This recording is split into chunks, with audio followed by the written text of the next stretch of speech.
G'day folks, Matty231 here. Whoa, in the dark. There we go. That was a good intro, wasn't it? Just an update on the cars today, primarily the E55. So if you haven't seen the BMW videos, then my laptop basically fried itself about a month ago now, and I've had it fixed since, but I lost all the footage I had of sorting out the 210 E55 rear subframe. So you'll see the video I had on there recently documenting the rear subframe removal and reassembly on the 210 E55. So I've lost that footage, I'm afraid, and I've only got little bits and pieces of it, so it's not really useful putting it into a single video because it won't really make sense. So I thought this video would just keep it pretty quick for my standard and just literally go over what we've done to the car with it up here on the hoist. So I do apologize that I haven't really been on the ball with getting these videos sorted lately. It's just the video thing threw a big spanner in the works, and I was too busy with lots of other things. So we've got it all back together now since that part 1 video. And as you can see here, we've basically got our brand new mounts in here. So we've got our bottom, our I guess you could say rearward, and also our frontward ones up in here. You can probably just see it there. There it is. So up in there, there and there. Now basically the key focus of doing this job really came down to getting the mounts in and out. It was quite a mission. So if we just simplify it right back to basics, what we did was basically I invested in a very reasonably priced torch. So I did have a little, I think it was a propane torch there. And then I got this one here, which, sorry, no, that's butane, I think. This is propane. So I got a propane torch, which has a higher heat output and also a much bigger end on it. So the little propane one's this one here. Sorry, butane. And the propane one is this sort of bigger brass one here. And basically what we did in the end to get these out was essentially smash this cup here with the gas torch, get it really hot, and we basically then used, you could say, like a chisel to get some sort of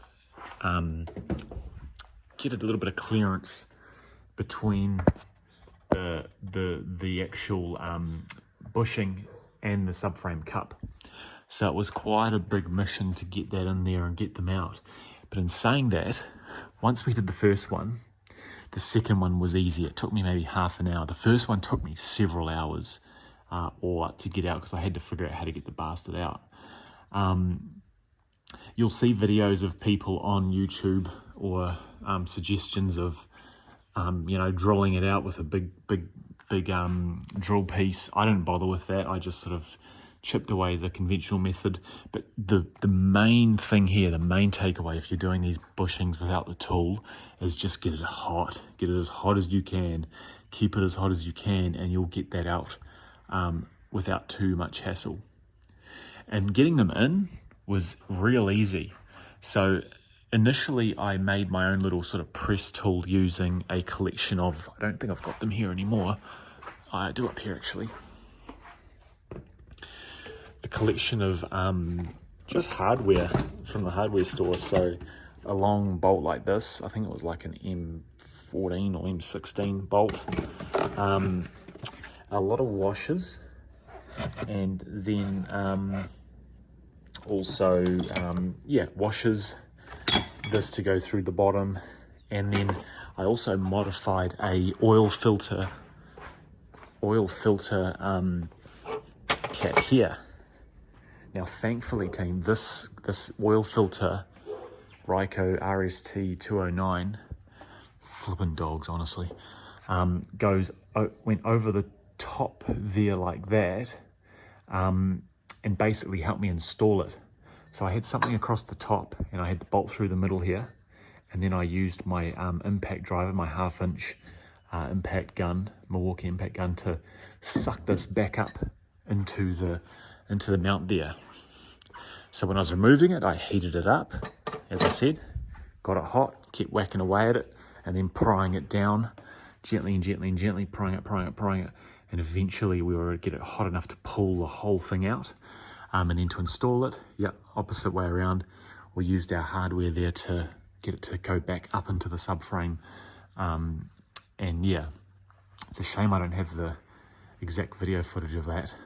But another tip when installing it, and I learned this from a few other people, was well, it's something probably a few of you know as well, but get these in the freezer, freeze them overnight, get them frozen. Then what you do is when you install them, I ended up using, literally using silicone grease from memory, wasn't it? Was silicone grease? Yeah. Using silicone grease there. I did use lithium, conventional sort of bearing grease, but that seemed to sort of get a bit thick and, if anything, did a worse job. So I used silicone grease and got these things lubed right up, and then use that tool to push them in, and it literally just they just went straight into this cup, like bang, easy, 5 minutes aside. Whereas getting these front ones in was a little more of a pain, and they were a lot smaller than these big back ones.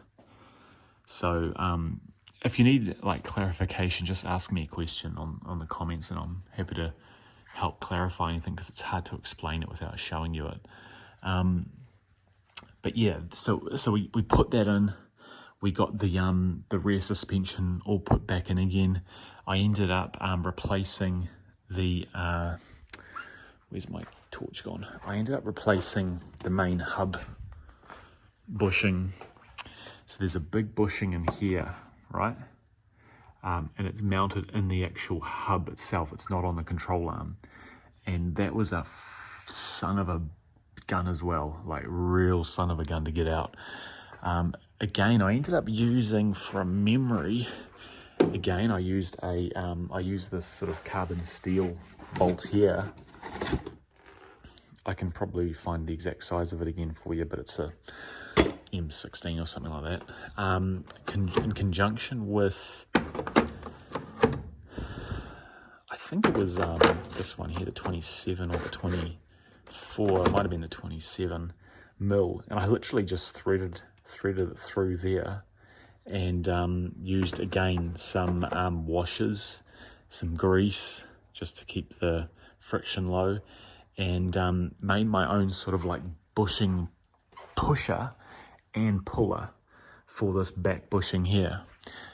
And again, I used a hell of a lot of heat to really get it hot, and then I used that to suck it through with my impact driver, again using washers and these tools here to basically get it to draw that through, that new bushing through into the system.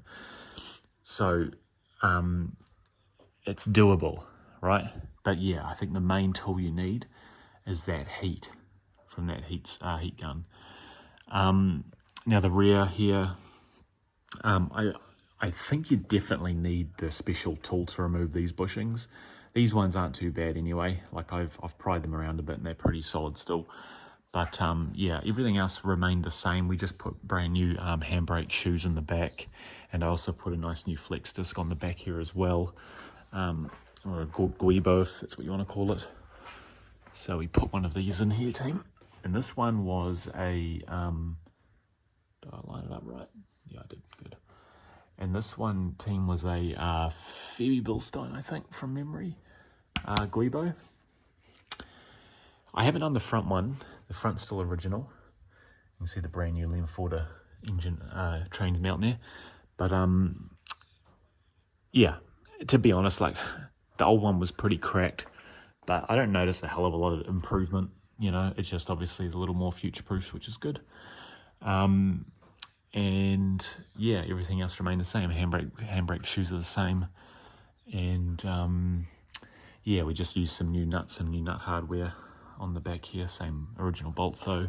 So yeah, overall, like I wouldn't say I'm stoked with the result in terms of there wasn't much of an improvement in the feel of the car. It definitely feels a little tighter in the rear end, but in reality, the bushings that it had in there weren't too bad. Like they were still probably had half their life in them. So I'm glad I've done it anyway because we've learnt from it, and we've also replaced a few bushings on the rear suspension there. We've got the handbrake all sorted out now, so it's got a nice new handbrake set up in it. But yeah, it wasn't a massive improvement overall, but it was still worth it. So my next goal is to probably consider replacing, using FCP Euro's kits, replacing these rear multi-link arms. So I think there's 3 of them, and plus the control arm. So we've got one up there. We've got this forward mounted one. This one here is actually bent slightly. Yeah, up there.